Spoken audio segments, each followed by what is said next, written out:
Hey, ¿qué pasa, mi gente? Welcome back to my channel. My name is Luis Lopez, and today I'm going to walk you through this beautiful big slate that we have for tomorrow on Sunday. But before we do that, let's review some of the picks that I gave you. Sophie Cunningham over 1.5 3-pointers made. Got there. Points plus rebounds. Got there.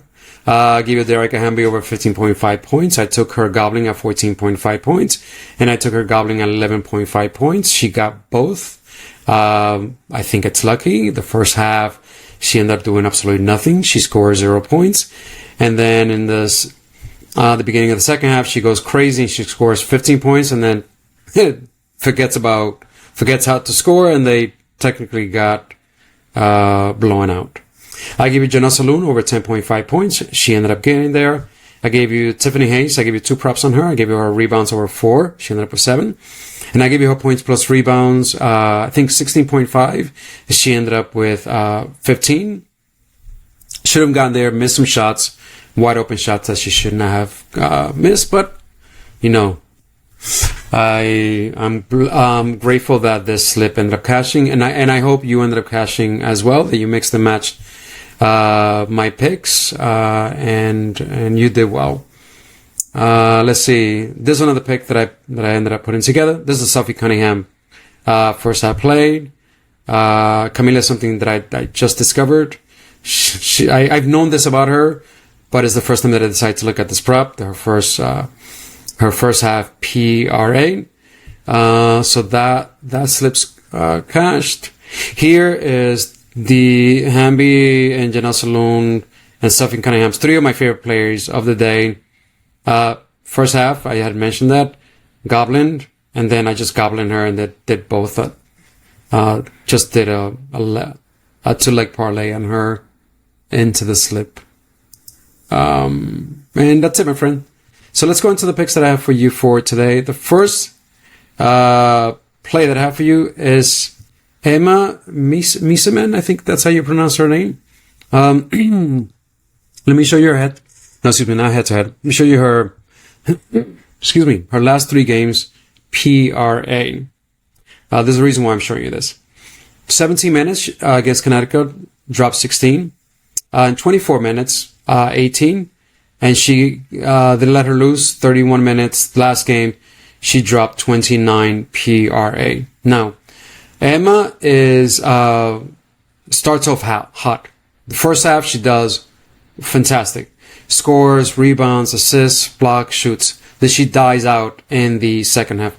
I don't know why. I don't know the player that much, but I purposely watched her game because I was like, eventually a good prop may come up for her, and I want to be informed not just by looking at data, but also watching the game. And what I found from her, finding that about her, the fact that she starts off really fast, I looked at her blocks plus steals. She'll have 1 or 2 steals in a block in any given game. In the last game, she ended up having 2 steals and 1 block. So keeping in mind the fact that she starts off really fast, what I found her is an interesting one. It's a prop. It's the 15.5 fantasy prop first half for her. Just in case this game turns out to be a blowout, I don't expect it to be a blowout. He only has a 4-point spread. And Fiza Collier is not playing with the Lynx at this very moment. So this game should stay close, which in turn, Emma Meesseman should be able to do extremely well in the first half. That's why I put her in as a 15.5 fantasy score first half on the over. So that's the first pick that I have for you. The next pick is actually from the same game. Where are you? No, my apologies. Not from the same game. It's from the second game. It's Paige Bueckers. Assist head to head.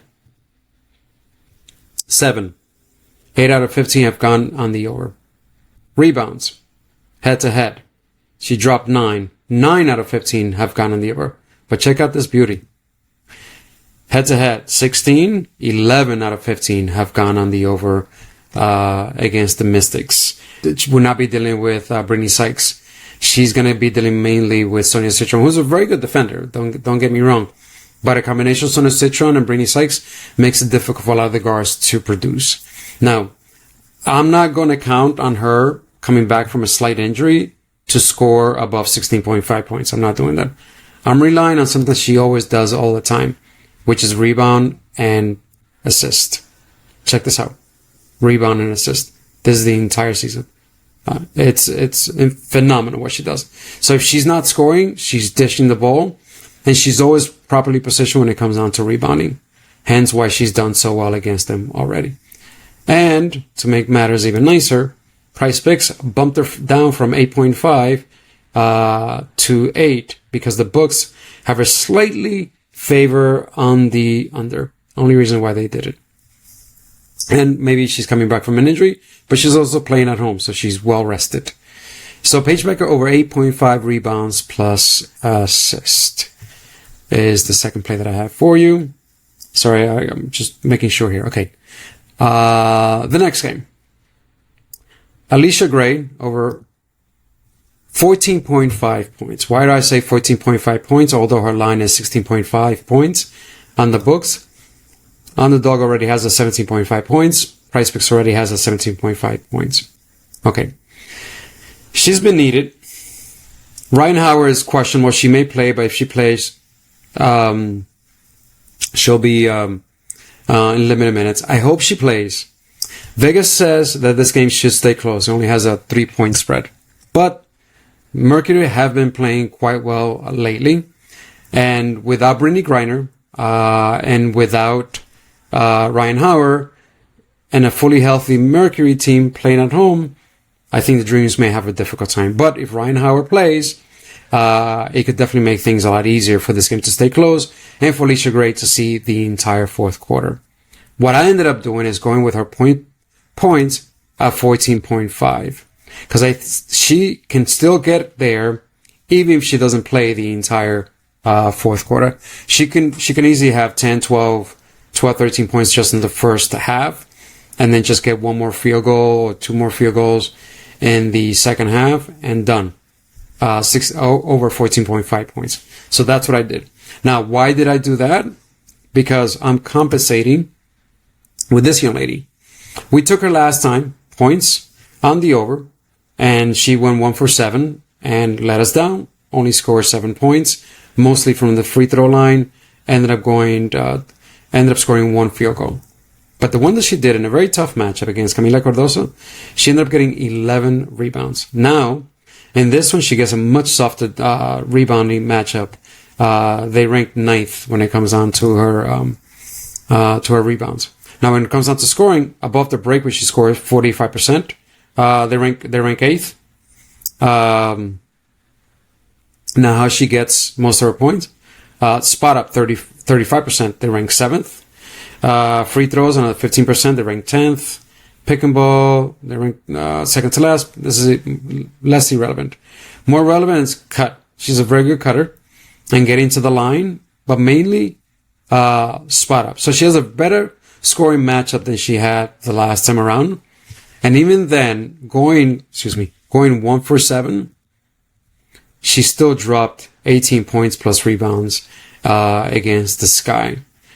What I ended up doing is I took her Demon, a 21.5 points plus rebounds. Because I think even if this game is getting a little bit out of hand, I think Naz Hillmon will still be out there. Also, Naz Hillmon gets the easier matchup of the two forward centers. You got Natasha Mack as the center for the Mercury, and you got the point forward Alyssa Thomas. Alyssa Thomas gets a difficult matchup with Brianna Jones. But Naz Hillmon is going to get the Natasha Mack defensive matchup, which is a much easier matchup. To show how difficult this matchup is for Alyssa Thomas and also for Brianna Jones, this is what they did last time. So head to head when they played each other, right here, Brianna Jones held her to 7 points. This game became a blowout. They lost by 23 and Thomas only played 23 minutes. I don't expect this to be a blowout. But this is that's how much she was held to. And I think this sheet, yeah.